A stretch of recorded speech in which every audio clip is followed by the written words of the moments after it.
చూస్ country delight, live better. ఇప్పుడే country delight యాప్ని download చేసుకోండి. కానీ యాజ్ యాక్టర్గా ఉంది సంతృప్తినిచ్చిందా, లేకపోతే యాజ్ ఎ డైరెక్టర్ ఆర్ యాక్టర్గా ఉండి సంతృప్తినిచ్చేది ఏంటంటే మధ్యాహ్నం 3ంటికి కూడా వెళ్ళి క్యారమ్లో పడుకోవచ్చు. అలాంటివి బాగుంటాయి. తినంగానే పడుకోవచ్చు, వాళ్ళు ఎప్పుడు పిలిస్తే అప్పుడు వెళ్ళొచ్చు అని లగ్జరీస్ ఉంటాయి చూసారా. వర్కౌట్ అవుతుంది బాగా అదే ఎగ్జాక్ట్లీ. కానీ మొత్తం ఒక మనం అనుకున్నది జరుగుతూ ఫైనల్గా అది మానిటర్లో చూసుకునే ఆనందం ఉంటుంది చూసారా, అది వేరు.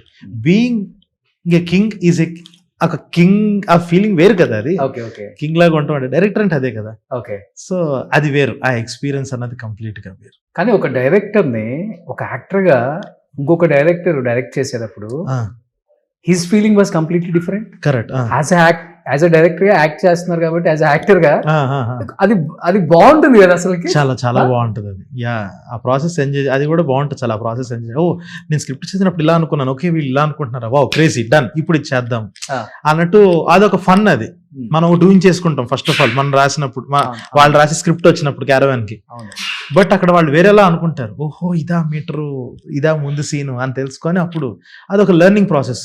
ఓకే, మాక్సిమం అన్ని యాక్టింగ్లు చేసింది కూడా అండి నాకు ఏంటంటే ఆ సినిమాల్లో ఇప్పుడు నాకు బాబీ అన్న దగ్గర నేను చాలా నేర్చుకున్నా. చేసింది మళ్ళీ వారం రోజులే డాకులు, 5-6 రోజులే. కానీ నాకు ఖాళీ దొరికినప్పుడే వెళ్ళి కూర్చున్నాను బాబీ అని పక్కన.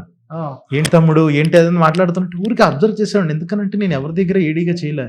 అరే ప్రాసెస్ చూద్దాం, అసలు ఎలా తెస్తారు వీళ్ళు పెద్ద సినిమా, ఫైట్స్ ఎలా తెస్తారు అని చెప్పి ఒక ఎక్సైట్మెంట్తో చూడాలి అని చెప్పి భైరవం సినిమా కానీ డాకు కానీ ఆ ప్రాసెస్ కూడా ఎంజాయ్ చేశాను. ఓకే, కానీ ఇప్పుడు మీరు ఒక మాట అన్నారు, ఫైట్స్ ఎలా తీస్తారో తెలియదు.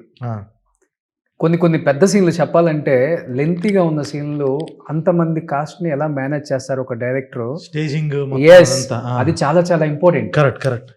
అంటే ఒక 5-6 years నుంచి చూస్తున్నాను ఇండస్ట్రీలో, ఏడీగా ఎక్కడ చేయరు. ఒక మంచి షార్ట్ ఫిలిం, ఎస్ వాళ్ళకి వర్త్ ఉంది, మంచి రైటింగ్ ఉంది, అన్ని మంచి స్కిల్స్ ఉన్నాయి, కానీ ఒక super duper hit cinema big screen మీద పడిపోతుంది వాళ్ళకి. ఇది ప్లస్ అనుకోవాలా మైనస్ అనుకోవాలా? వాళ్ళకి ఏం తెలియకుండా వచ్చి కొట్టేశాడు, ఓకే నెక్స్ట్ ఏంటి అనే డైలమాలో పడతారు. మీరు అన్నట్లుగానే బాబీ దగ్గర కూర్చొని అన్ని నేర్చుకున్న ఈ కలర్ ఫోటో డైరెక్టర్ని కూడా మనం చూసాం. కరెక్ట్. అదే అంటుంది. ఇంకా ఒకటి ఇప్పుడు మనం ఫస్ట్ సినిమా హిట్ అన్నదండి ఇప్పుడు ఎట్లుంటుందని అంటే కొన్నిసార్లు జనాలు మంచితనం వల్ల చాలా హెల్ప్ అవుతుంది ఆ సినిమాకి. సేమ్ ఫర్ కలర్ ఫోటో కూడా కొత్తడు భలే చేసుకున్నారా వీళ్ళందరూ పాపం పిల్లలు అన్న జాలి ఉంది. అందులో చాలా ఫ్లాస్ ఉంటాయి. అవును, ఎంతవరకు చేయగలగాలంటే, కానీ వాళ్ళకి ఒక ప్రేమ ఉంది. ఒక చిన్న పిల్లలు ఒక బొమ్మ గీసి తీసుకొచ్చి చూపించినప్పుడు అన్న ఎలా ఉంది అని అంటే రే భలే ఉంది, అలాగే ట్రీట్ చేశారు. కానీ అదే నమ్ముకొని అదే నా స్ట్రెంత్ అనుకుని కూర్చుంటే అవ్వదుగా. మనం నేర్చుకోవాలిగా. ఈసారి క్షమించరుగా, ఈసారి ఒళ్ళు దగ్గర పెట్టుకొని చేయాలిగా. ఆ ఫీలింగ్ అయితే గట్టిగా పెట్టుకొని వర్క్ చేసింది అయితే ఉంది నేర్చుకునే ప్రాసెస్లో.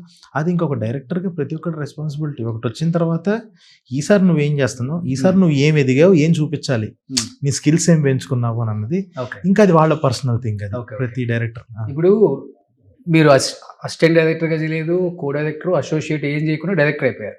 ఇప్పుడు మీ దగ్గర ఏడీగా చేసేవాళ్ళు, కో చేసేవాళ్ళు, అసోసియేట్, వాళ్ళల్లో అసలుకి అంటే ఏం చూస్తారు మీరు కూడా? వాళ్ళు మీ దగ్గర నుంచి ఏం నేర్చుకుంటారు అసలుకి? యాజ్ ఎ డైరెక్టర్గా చాలా నేర్చుకుంటేనే వాళ్ళు రేపు డైరెక్టర్ అయ్యారు. మళ్ళీ వాళ్ళతో డిస్కస్ చేస్తా సీన్స్. మంచిగా ఈ షెడ్యూల్కి వెళ్ళేటప్పుడు నాలో ఉన్న ఎక్సైట్మెంట్ ఏదైతే ఉందో ఆ ఎక్సైట్మెంట్ ముందు అందరికీ పంచుతా. ఒక రూమ్ లో కూర్చోబెట్టి ముందు స్క్రిప్ట్ అంటే ఏ షెడ్యూల్కి ఆ షెడ్యూల్కి ఇంకా ఫస్ట్ది అయిపోద్ది, ఫస్ట్ మెయిన్ స్క్రిప్ట్ అంతా అయిపోద్ది. కానీ ఇప్పుడు ఈ సీన్ ఒకటి పట్టుకున్నాం, ముందే వెళ్తారు, అందరూ చదువుతారు, చదివి మళ్ళీ సేమ్ ఇలాగా నేను యాక్టర్గా ఎలాగైతే ఇలా అనుకుని ఒక ఫీలింగ్తో వస్తారు వాళ్ళు వచ్చిన తర్వాత అప్పుడు ఒక వైట్ బోర్డు పెట్టుకొని ఇదిగో ఆ లొకేషన్ని ఒకటి బోర్డు మీద గీసి ఇదిగో ఇక్కడ నుంచి ఇక్కడికి వెళ్తాడు, ఇక్కడ జరుగుద్ది, ఇది మాడ్యులేషన్ ఆఫ్ ది డైలాగ్, అది ఇది అని చెప్తే వాళ్ళు కూడా ఆ ప్రాసెస్ ఎంజాయ్ చేస్తారు.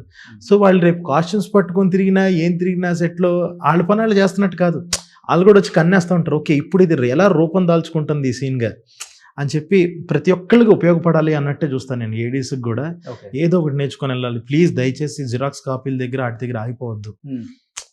ఏదో ఒకటి నేర్చుకో.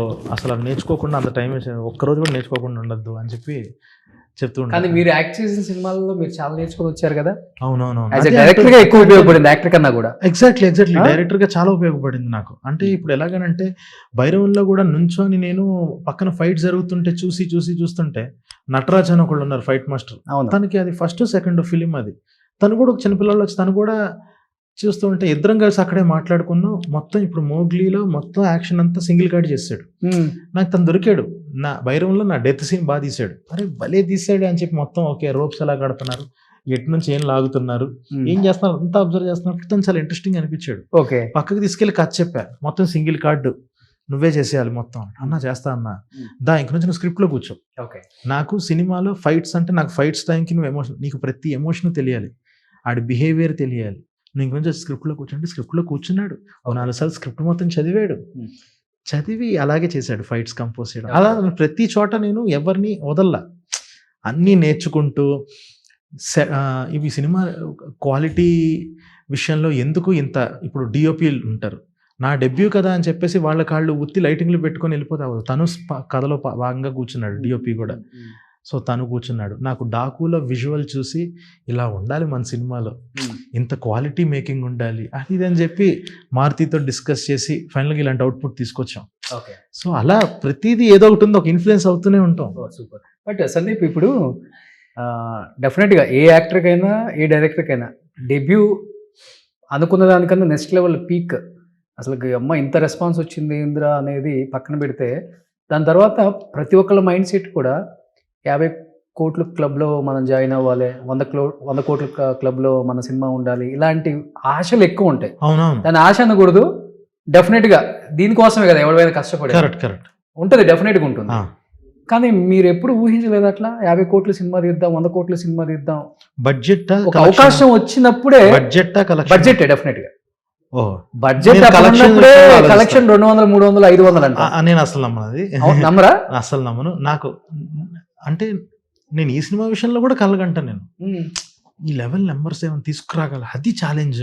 ఓకే. అంటే ఇప్పుడు జస్ట్ లైక్ మేమందరం కలిసి we are people with zero market. Okay, ఒకళ్ళ వల్ల అమ్మా సినిమా అని చెప్పేసి ఎవరు రారు. మనం ఎన్నో ఛాలెంజ్, ఒక గ్లిమ్స్ వదలాలి, టీజర్ వదలాలి, పాటలు వదలాలి, ట్రైలర్ వదలాలి.